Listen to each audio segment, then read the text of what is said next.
Continuava Jesus a ensinar no templo e propôs essa questão: como dizem os escribas que o Cristo é o filho de Davi? Pois o mesmo Davi diz inspirado pelo Espírito Santo: disse o Senhor a meu Senhor, senta-te à minha direita, até que eu ponha os teus inimigos sobre teus pés. Ora, se o próprio Davi o chama Senhor, como então é que ele é seu filho? E a grande multidão ouvia-o com satisfação. Palavra da nossa salvação, glória a vós, Senhor. Doce presença, és tu, Jesus, que neste altar és o Cordeiro imolado, ofertado.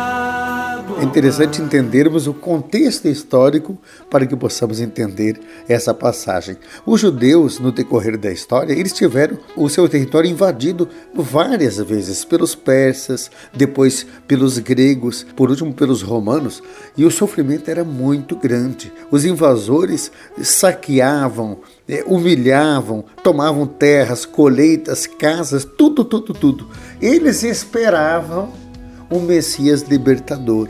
Eles esperavam um Messias que vinha de fato para libertar o seu povo dessa opressão.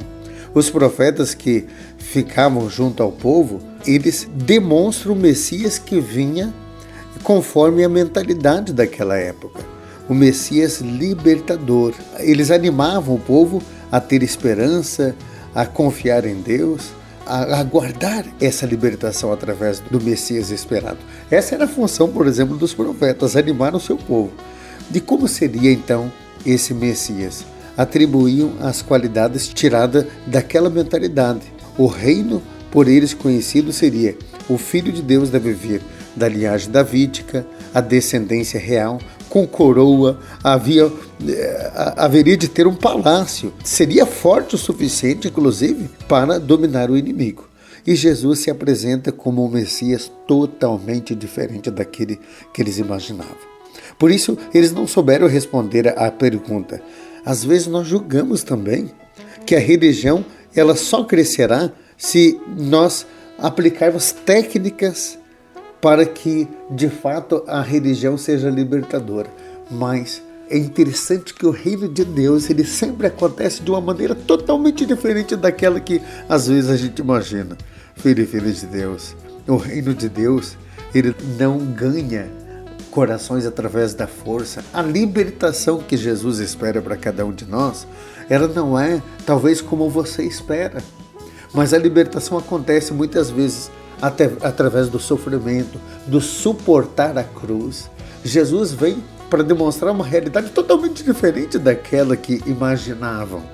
E talvez ainda você não consiga entender o porquê é que você tem que sofrer, passar por tantas provações. Se Deus existe, por que Ele permite tantas coisas? Talvez você também tenha tantos questionamentos.